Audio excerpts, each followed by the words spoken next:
Hello, I'm Pat Caneda, author of A Tale of Two Migrations, a French-Canadian odyssey. And my name is actually Pat Demers Caneda. I am of French-Canadian origin.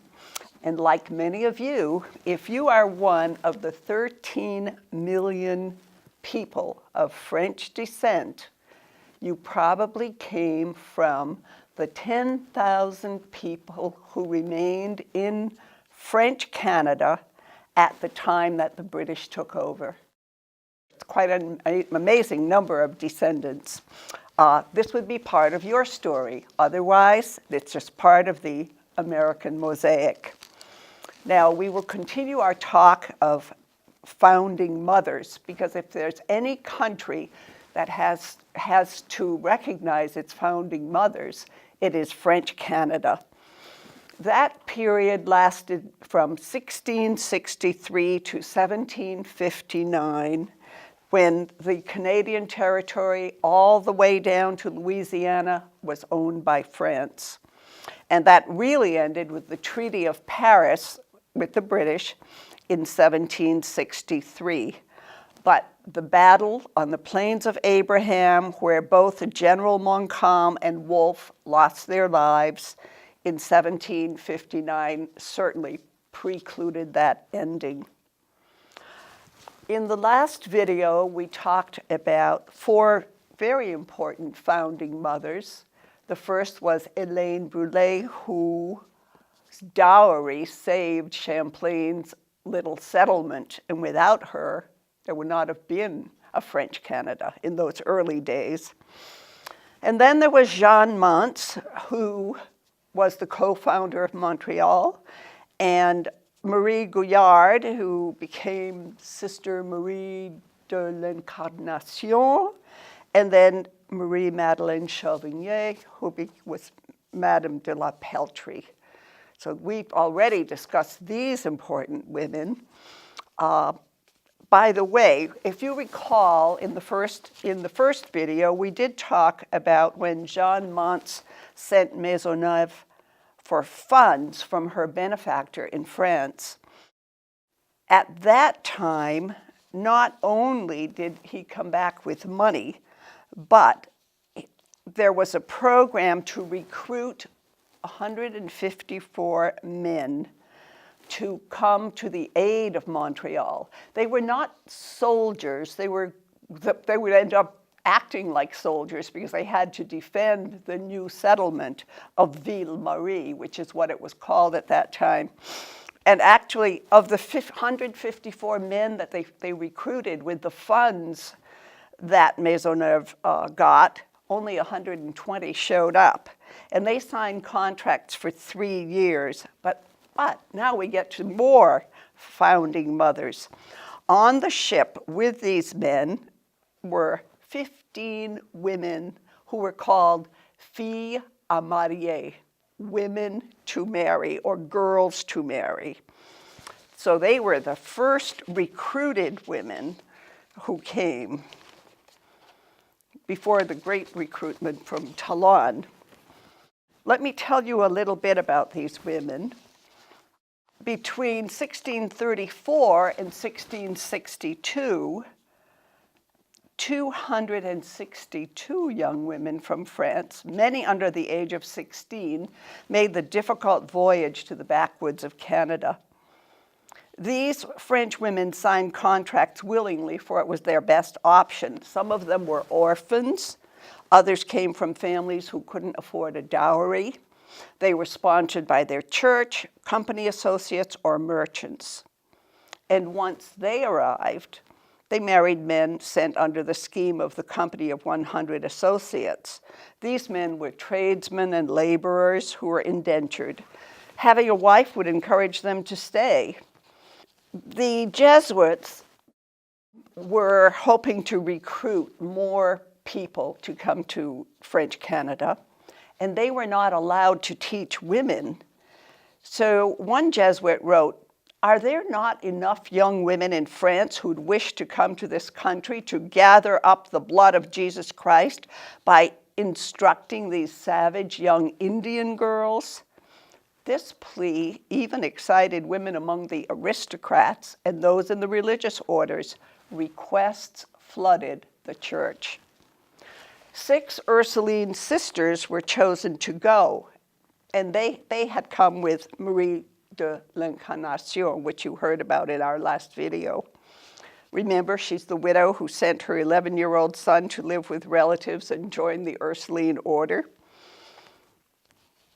So by the time the first daughters of the king arrived, the Hotel Dieu, run by Mance, had grown into a sizable establishment.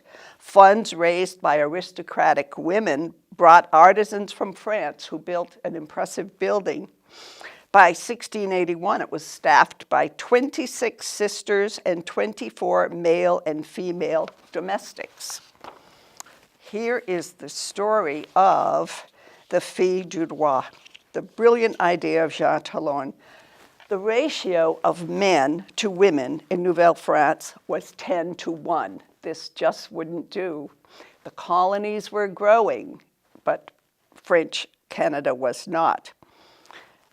The scheme actually was quite successful, for in the span of 15 years after the daughters of the king arrived, 4,459 children were born.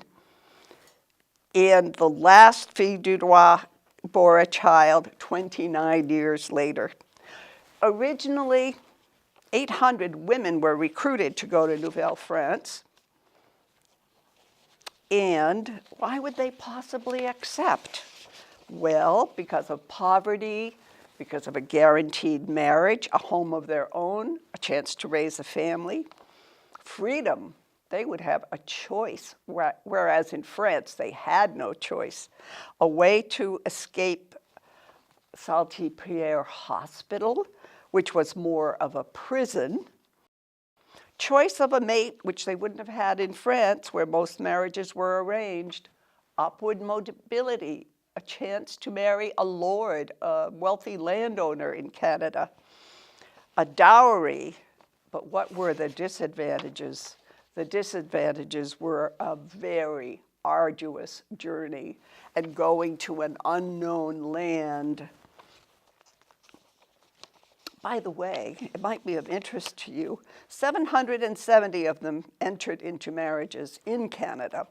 And Hillary Clinton, Angelina Jolie, and Madonna are all descendants of a daughter of the king, and maybe you are too. I am. Do you happen to recall, or have you ever seen a TV show called Who Do You Think You Are? Well, on that particular program, when Tom Bergeron found his ancestor, it turned out that she was a daughter of the king. His 9 times great-grandmother, Marguerite Ardillon, whose father was his father was French-Canadian, but his 9 times great-grandmother, Marguerite, was born August 11th, 1636, in La Rochelle, France. The parents' marriage contract found in a Protestant register in La Rochelle, France, Thursday, January 5th, 1623, Pierre Ardillon married Suzanne Sauret. He was a stonemason and very prosperous. Now, you noted that I said Protestant. There were no Protestants allowed in Nouvelle France, but there was an interesting turn of events here in young Marguerite's life. La Rochelle was a Protestant city of about 20,000 inhabitants, beautiful walled port city with unique independence and a prosperous lifestyle. They coined their own money and paid limited taxes, and this aroused the suspicion of the Catholic King Louis XIII. So, after the Edict of Nantes was revoked, which had guaranteed religious tolerance, there was a siege of La Rochelle in 1627, and those Protestants were no longer safe. They had built a wall around their city, but King Louis XIII sent 25,000 soldiers to build a second wall around it.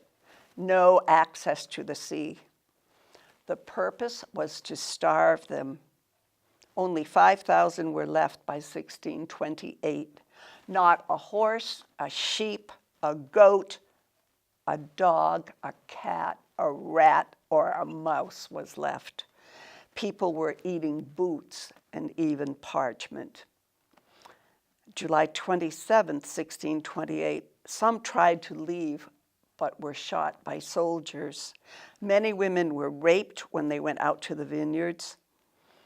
In October 1638, they had eaten their horses. As I said, there were dead bodies everywhere. They surrendered. There were 5,000 people left. Marguerite was born 8 years after the siege ended, but her father died when she was 5.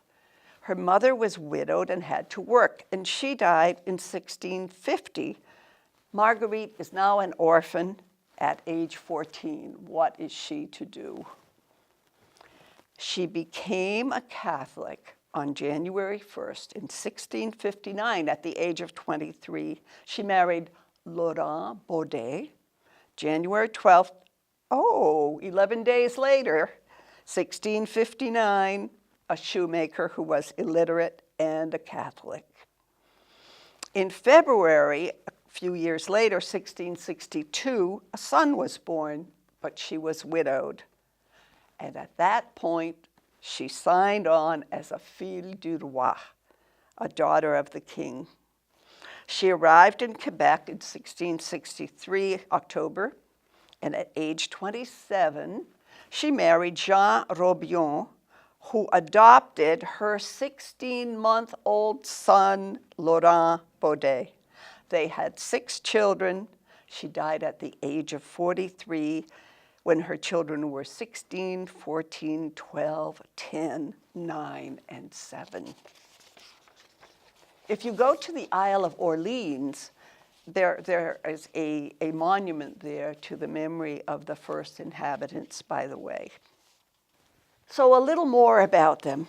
The first group of women to sail to La Nouvelle-France were from Paris, 42%. And I already described the Paris that they left behind. It was all the city of lights. It had grand buildings for the wealthy, many of whom had made their fortune in real estate. It had cobblestone streets, a postal system, an active nightlife, with restaurants and shops open till 10 and 11 in the evening. And 1 out of 3 could read because of receiving religious instruction, and which I'd learned from the nuns. And there were readers who read bulletins aloud to the public. There were many, many poor and orphaned in the city of Paris. It was a city of between 300 and 400,000. Now, 60 of these filles, daughters, who signed on, came from some of the best society of the 17th century France and hoped to marry nobles living in Nouvelle-France. The Hospital Salté-Prière, which was a place where orphans were imprisoned in reality, and the poor, which is still in existence today, one of Europe's largest hospitals, was cheaper than a convent. So centuries ago, it had a less altruistic use as a gunpowder factory, but under Louis XIV, it was turned into an asylum. Female outcasts could be shut away from existence with no promises of recovery or freedom. The unfortunate patients usually finished out their lives there for their own good. At first, it was the fate of the female beggars, but more and more other women began to be labeled and taken. Prostitutes, crazies, orphans, libertines, Protestants, cripples, cretins, Jews, criminals, alcoholics, moribunds, witches, melancholics, the blind, girls born of adultery, lesbians, epileptic, thieves, sorcerers. Seniles, idiots, depraved, intriguing minds, erotomaniacs, spoiled girls with suicidal tendencies, bohemians, fatties. The facilities and food could be good depending on what the family paid, but for most, they were undernourished and slept 5 to a bed. Now here's another daughter of the king and her story. Her name was Marie Major. She was one of the unfortunate women to be sent to Salpêtrière by her parents. She came from a very wealthy family, but when she refused to marry the man they had chosen for her, she was sent there, where the living conditions depended on how much the family paid. In 1680, there were over 3,000 prisoners. Their days consisted of a rigid schedule from 5 to 10. The staff was over 1,000 people, and another 1,000 were archers and guards. Marie's only choice, only way out, was to join the Filles du Roi. Her life wasn't easy in Canada either. Her husband was unfaithful to her, and she was charged with being a poor moral character because she couldn't keep him under control. Then she was stopped from practicing her profession as a midwife, for midwives had to have good character. She and her son used an alias in order for her to find work and survive. Another woman, Catherine de Bayonne, who came from lower royalty just outside of Paris, married Jacques Miville, a commoner. Hers was a rare case. She was the seigneureuse of Chesnes, a territory vaster than that of her wealthy father, mother, and even her grandparents put together. Celine Dion and Queen Elizabeth are her descendants. But then they stopped wanting these women from Paris, and they decided to get stronger women used to physical labor. So these were the women of rural origin. They got the smallest dowries, the larger going to the noble women and those marrying Carignan soldiers or noblemen. For them, life consisted of very hard work and childbirth. In the early years, food was limited to what they could grow and the animals they raised.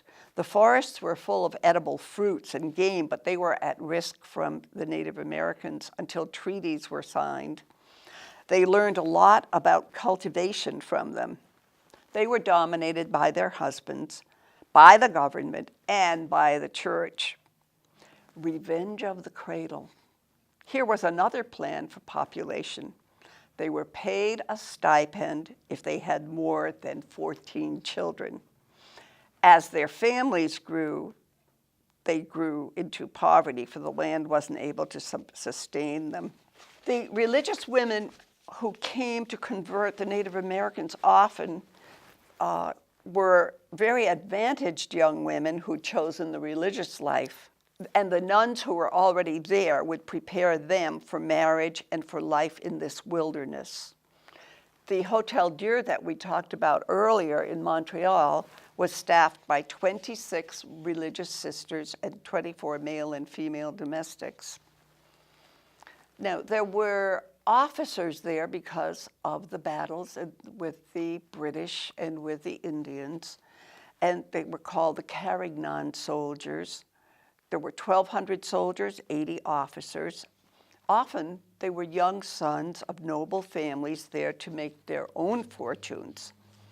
And of course, you recall, we talked about the coureurs de bois, who were there to trap beaver and other valuable furs, and who made their living in the fur trade. After their arrival, it turns out that their health was much better compared to Europeans. They had fresh air, usually enough food, and certainly enough meat from game.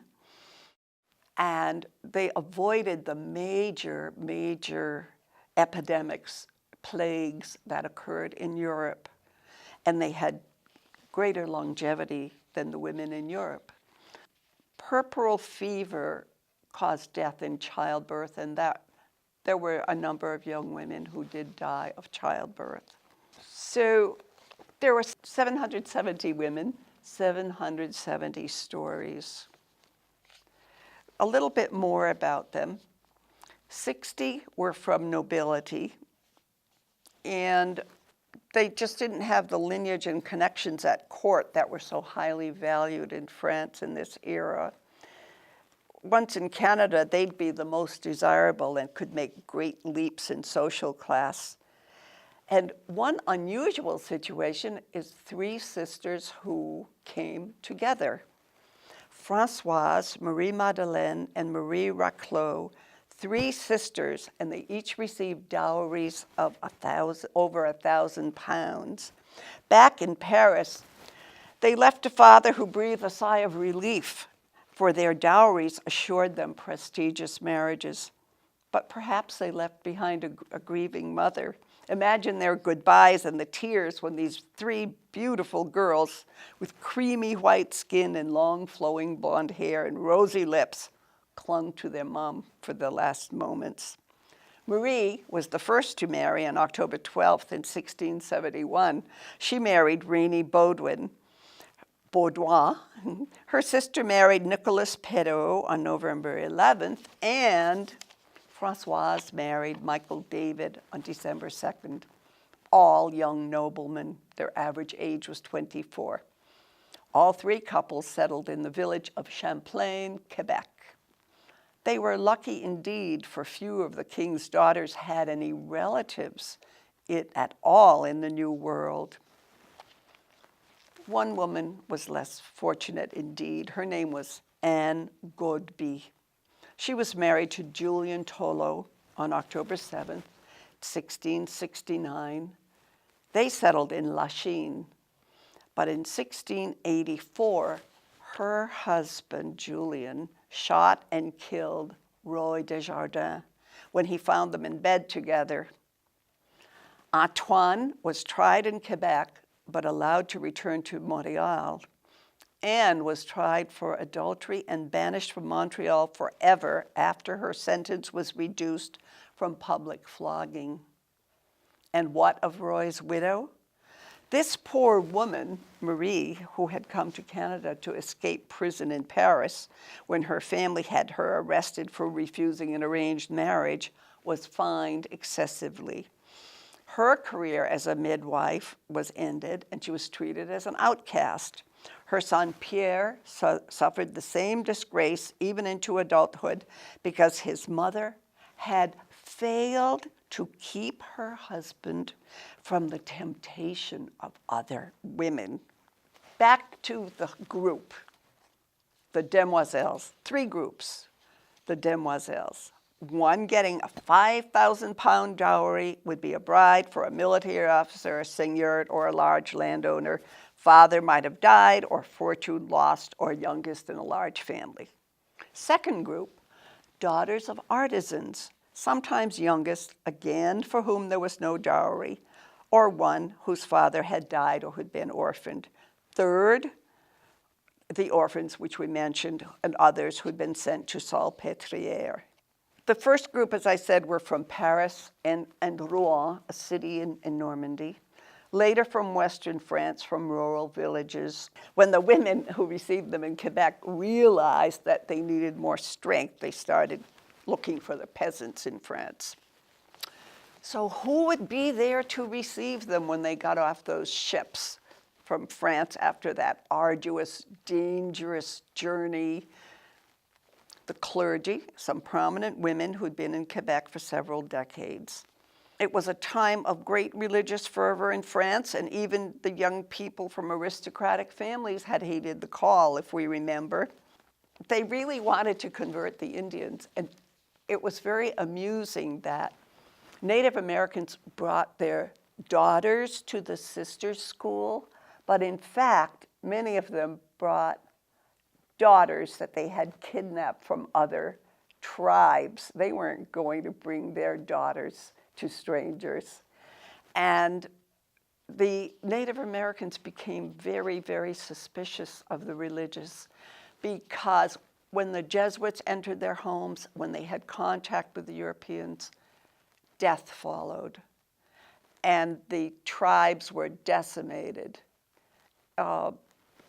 They moved closer to the French for protection because so many of them had died from European diseases that they had no immunity to. So the traditional role of a rural woman was that, number one, she had to change the way she dressed. She wore a shorter skirt, moccasins, a blend of France and Indian, and they learned to use snowshoes and learned a lot about the crops. She had to do the child rearing, spinning, weaving, soap making, bread making, food storage, farming, gardening, and had to learn about animal husbandry, had to have a knowledge of herbs, fishing, hunting. Many of them had very good marriages, but even throughout the early years, some of them broke their contracts. Some had chosen 3 different men before finally deciding. One was arrested for murder. A couple were accused of infidelity or adultery. One died in childbirth at age 45. One man, hearing of the death of his wife in France, married a fille du roi. Later, he heard his wife in France was still alive. He went back to her, she died, and he remarried the fille du roi. Long-distance relationships can be very complicated. The wives who married noblemen or men or officers had a life of influence. The husband would be away much of the time. There were constant battles with the Iroquois, with the British. Women would run the house, the family, the business, and were often very influential in politics, getting military commissions for their young sons. They would dress in French fashion, but slightly behind in style. Once again, they were much healthier than their European counterparts. And remember, these were huge families because the size of the stipend would depend on having over 14 children. In widowhood, they remarried less frequently than widowers, for they had often taken over their husbands' businesses, but they could easily remarry if they wished. Finally, the recruitment ended. It had become too expensive, and France was burdened with tremendous military debt, and the spending of the nobles was totally out of control. The program lasted only 10 years. Too expensive. Think of Versailles and the opulent lifestyle. Also, France had been at war with the British for years. If we compare the women to American and European women, they were running businesses, taking care of financial matters, worked in the trades longer than women in America and Europe, who tended to be reduced to the role of homemaker as men took over activities outside of the home, including birthing of children. Now I understand my memes, which is what I called my grandmothers, and I realized I was raised in a matriarchal society. We owe a great deal to these founding mothers. Thank you.